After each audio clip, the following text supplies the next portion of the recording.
¿Qué tal? Muy buenas noches, yo soy Genaro Lozano, bienvenida a Punto y Contrapunto.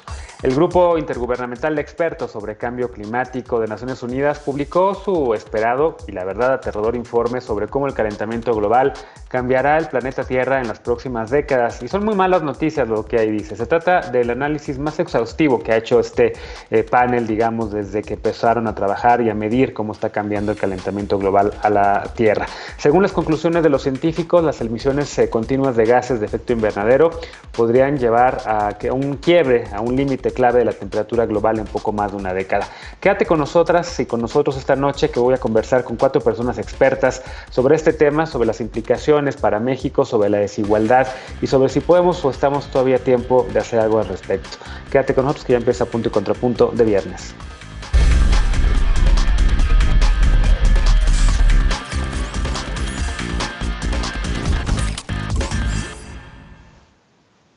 La humanidad no puede ya revertir los efectos del cambio climático, no puede ya. A esta conclusión llegó el panel intergubernamental de expertos sobre cambio climático, que en el primero de los 6 informes que dará de aquí a 2022 señaló: 1, que la influencia de la acción humana sobre el calentamiento global es innegable, y 2, que los países retrasaron tanto la reducción de sus emisiones de combustibles fósiles que ya no pueden evitar que el calentamiento global se intensifique en los próximos 30 años. Veamos el contexto.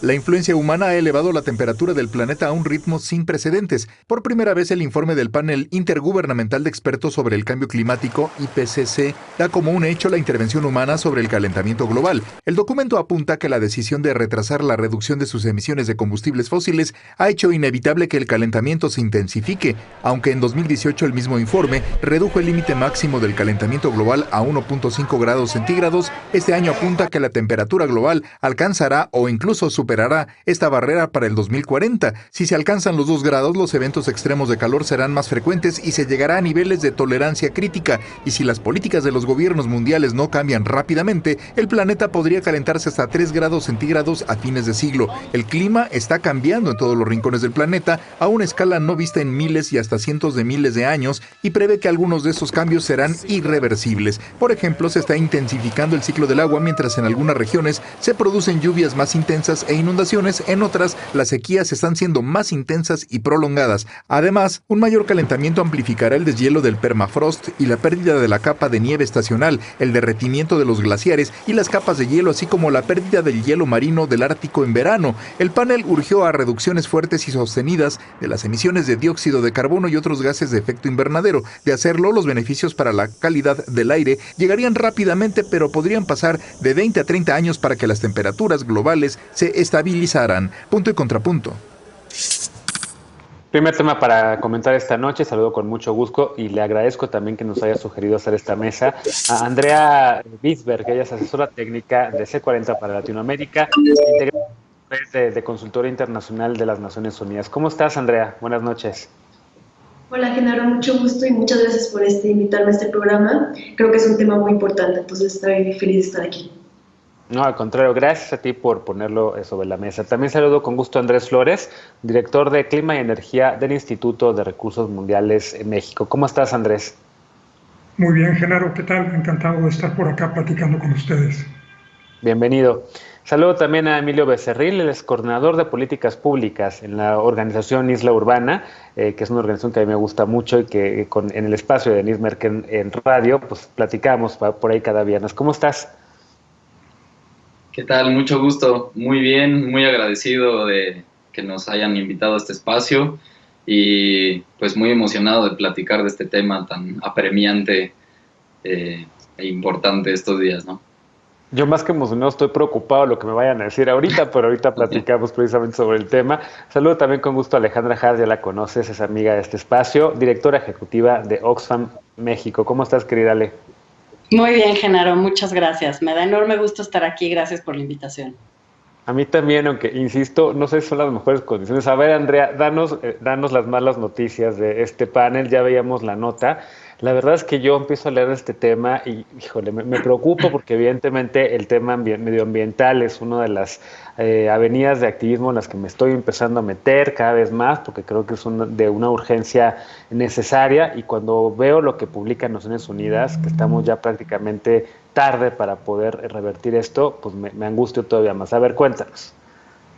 Sí, muchas gracias, Genaro. Pues sí, efectivamente es preocupante, ¿no? O sea, justo lo decías en el inicio, sin importar lo que hagamos, sin importar cuánto vamos a lograr reducir las emisiones, vamos a estar atrapados en un ciclo de 30 años de condiciones climáticas en deterioro, ¿no? Entonces, hay una certeza absoluta que el futuro va a ser caluroso, y lo que nos puede hacer esperar es de que justamente haya algo que depende de nosotros, es realmente cuánto se va a calentar, ¿no? Entonces, allí es donde podemos ver esa esperanza, podemos no dejarnos llevar por la desesperación, la angustia, la inacción, pero al contrario decir, bueno, hay que limitar las emisiones a máximo 2 grados y si se puede a 1.5 para poder tener un clima que es controlable, ¿no?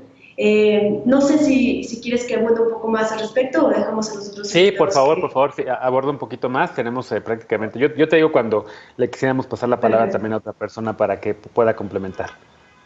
Ok, perfecto. Entonces, como se mencionaba también al principio, y lo que es importante de este reporte es que es la primera vez que sin equivocación posible y con una certeza realmente del 100%, se menciona que el calentamiento global está relacionado con las actividades humanas, ¿no? Entonces, antes sí se mencionaba, pero ahorita es, digamos, la causa principal.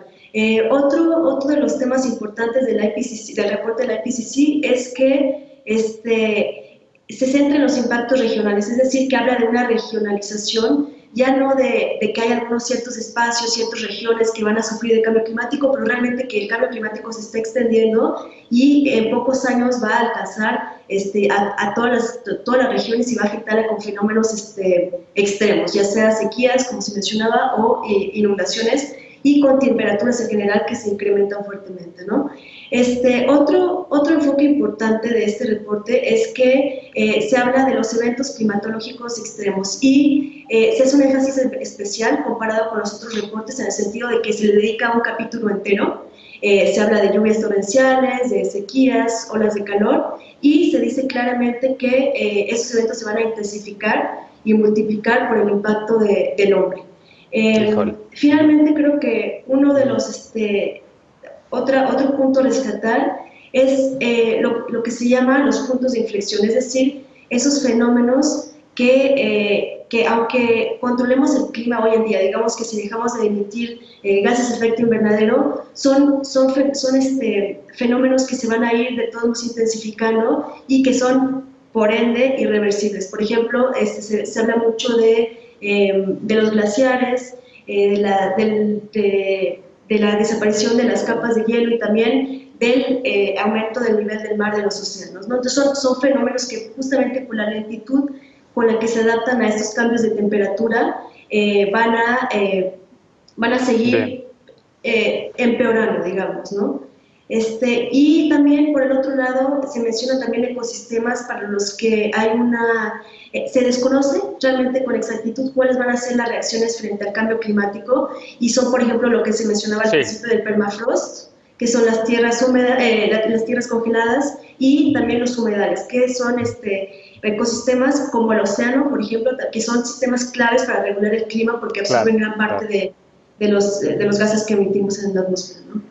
Claro, y parte de estas advertencias que llevan años diciendo, no sé, por lo menos desde Naciones Unidas, pero también algunos gobiernos nacionales, Andrés, y también hablan sobre la desaparición de ciudades, el hundimiento de algunas capitales que también se han tenido que mover incluso por el alza de los mares. ¿Qué te preocupa y qué ves también tú extra en este nuevo informe de Naciones Unidas? Yo coincido con Andrea que el informe es muy claro, creo que hay ya evidencia muy contundente respecto a que el cambio climático pues nos pone en una emergencia global, ¿no? Ya el consenso científico es prácticamente absoluto, no hay duda de que el cambio climático se está dando, pero además no hay duda de que la causa principal del cambio climático que estamos viendo en el último siglo, que es ya evidente todos los días, pues es la actividad humana, la quema de combustibles, la deforestación, el uso de recursos, la generación de energía de forma no sustentable. Creo que ese es el primer mensaje que es muy preocupante. El segundo que Andrea también tocaba es que pues no va a haber quien se salve, ¿no? No hay región en el mundo que no vaya a padecer las consecuencias del cambio climático, y es algo que también ya estamos viendo. Y lamentablemente las que más lo están sufriendo son quienes menos contribuyeron al problema. Los países y las regiones más pobres, que pues se industrializaron más tarde o incluso no lo han hecho todavía, son quienes más están padeciendo los efectos del cambio climático por muchas razones. Algunas tienen que ver con geografía, pero otras tienen que ver con temas socioeconómicos, ¿no? Son los países más pobres los que menos tienen capacidad para adaptarse, ¿no? Para responder ante un evento climático, ya sea gradual o un evento extremo como los huracanes, los incendios, las sequías, estas olas de calor que estamos viendo. Y son los países, las regiones más pobres, pero también la gente más pobre dentro de todos los países. En México, por ejemplo, pues no es igual lo que padecemos los que vivimos en las ciudades que lo que sufren comunidades rurales. Creo que eso es preocupante. Pero yo nada más el último punto aquí, Genaro, si quisiera dar un punto, una señal de optimismo, al menos como lo vemos nosotros desde WRI. No creemos que con esta noticia tan grave que nos está dando el IPCC, pues haya ya que un poco resignarnos y no hacer nada. Creemos que al contrario, todavía hay tiempo para actuar, es poco el tiempo, hay que acelerar el paso, sobre todo en esta década, pero todavía estamos a tiempo si queremos limitar el calentamiento global a no más de 1.5 grados centígrados, que es lo que se acordó en París hace 6 años ya. Así es. Mira, yo la verdad es que quisiera que en este bloque no demos optimismo, que asustemos a la gente y que cerremos el programa con optimismo, evidentemente, para ver qué se puede hacer. Emilio, ¿qué ves también tú de este reporte del panel intergubernamental que quieras destacar? Pues yo creo que lo más destacable y que es lo más preocupante es que es un tema que lleva técnicamente en la agenda pública desde hace más de 30 años, pero que no ha tenido ningún avance real, ¿no? Entonces, por ese lado es que es difícil tener optimismo en el sentido de que pues ya llegamos a un punto de no retorno y si no hay realmente inmediatamente una voluntad y acciones reales, agresivas y coordinadas entre los estados, que puede ser eso lo más complicado, podríamos estar viviendo pronto efectos bastante devastadores, ¿no? En este sentido, pues creo que hay muchas cosas que ver ahí, ¿no? Ya se platicó ahorita el hecho de que pues hay 10 países responsables por el 75% de las emisiones, y esos países no es cosa de tirar culpas, sino más bien de que en cierto sentido ellos tienen que estar a la vanguardia del desarrollo tecnológico y el desarrollo de capacidades para poder realmente producir tecnologías que se puedan democratizar a través del mundo y que puedan tal vez como tener cierta capacidad de revertir, bueno, ya no de revertir, pero por lo menos de que deje de empeorar tan drásticamente el panorama, ¿no? Y en este sentido creo que también hay que tener mucho en cuenta algo que mencionó rápido ahorita Andrés, pero que el cambio climático sí es en gran parte el calentamiento global, pero también hay mucho que hacer en términos de detener la pérdida de biodiversidad, la deforestación y la desertificación, la pérdida de biodiversidad marítima. Sí. En ese sentido hay mucho que hacer en términos de regeneración y de detener ciertas prácticas que ya sabemos que contribuyen cada vez más a este panorama bastante terrible, ¿no? De acuerdo. Es bastante preocupante porque, como vimos y bien ya se mencionó, cualquier escalamiento por arriba del 1.5 grados de calentamiento se vuelve realmente exponencial, ¿no?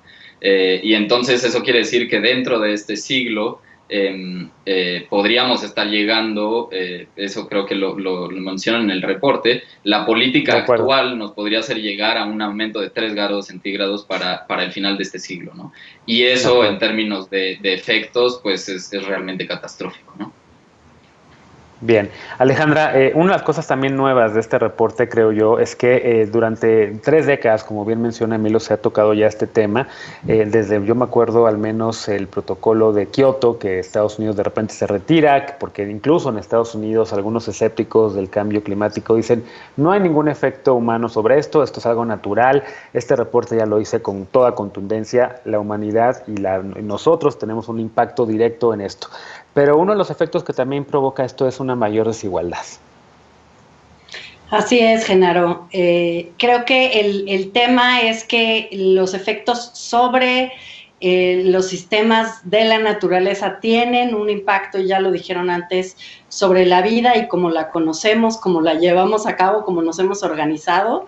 Implica el cambio climático, el colapso de sistemas alimentarios, el abastecimiento de alimentos en las ciudades, la escasez de agua potable, surgimiento de nuevas enfermedades que ya sabemos cómo se siente, la extinción de especies, desaparición de ecosistemas y como consecuencia de eso, migraciones y situaciones muy extremas para las personas. Como lo dijo Andrés, me pareció muy importante que mencionara esto. Las personas más afectadas por el cambio climático son las menos responsables de haberlo causado, los países, pero también, como él mismo lo dijo, dentro de los países, los territorios, las personas, las comunidades que menos emiten emisiones son las que más van a sufrir. Y van a sufrir primero porque no van a tener los recursos para adaptarse, para generar las condiciones de resiliencia y mitigación, pero además, pues porque ya están en una condición estructural de desigualdad y van a tener esas consecuencias, por ejemplo, del rompimiento de los sistemas alimentarios, va a afectar en primer lugar a esas comunidades que de por sí viven en pobreza. A mí una de las, ya estamos hablando, podemos hablar después también desde la perspectiva de género, que creo que es muy importante, pero me detengo, por ejemplo, en las comunidades y pueblos indígenas que a nivel mundial realmente pues tienen un rol fundamental que jugar para responder a la crisis climática. Son el 5% de la población a nivel global y manejan 11% de las tierras forestales y sus territorios contienen más de 312,000 millones de toneladas de carbono y sin embargo en muchas ocasiones vemos todavía resistencia de consultar a estas poblaciones sobre el manejo de los bienes comunes naturales, por ejemplo, sobre los cuales ellas podrían potencialmente tener pues mucho más ideas y conocimiento de cómo manejarlos de manera sustentable, ¿no? Entonces ahí me parece que hay un tema muy serio. Otro tema muy serio es esto, y Oxfam acaba de sacar un informe interesante que se llama Un riesgo neto, que se refiere al tema de las emisiones de carbono y los compromisos de llegar a un número neto de emisiones de parte de los países más industrializados y particularmente de las industrias de las energías, pues no de las limpias, ¿no? Y ahí un poco lo que dice el informe de Oxfam es, a ver, esto de las emisiones neto en cero es engañoso porque no se están necesariamente comprometiendo a cortar emisiones, sino, por ejemplo, a crear espacios de captación de carbono, pero esos espacios, esas grandes extensiones, se calcula que para captar todo el carbono se necesitarían 5 veces la extensión de la India a nivel global. Eso implica que se mueva gente, que no haya suficiente tierra para asegurar la alimentación de todo el mundo. Entonces, en lugar de que las empresas corten, están otra vez queriendo aprovechar espacios en donde hay comunidades que requieren del aprovechamiento sustentable de esas tierras, no para captación, sino para aprovechamiento alimentario. Pues vamos a seguir hablando de este tema, precisamente de qué es lo que están haciendo los gobiernos, cuáles son sus compromisos, en el siguiente bloque. Déjenme hacer una pausa. Vamos a recuperar precisamente esta conversación porque en noviembre próximo, al menos 200 países se reunirán en la COP26, la Conferencia de las Partes 26, para evaluar los avances de las medidas adoptadas contra el cambio climático, mientras el calentamiento global toma la delantera. ¿Podemos realmente revertir sus efectos? Regresamos a ver qué piensa la mesa de Punto y Contrapunto. No te vayas.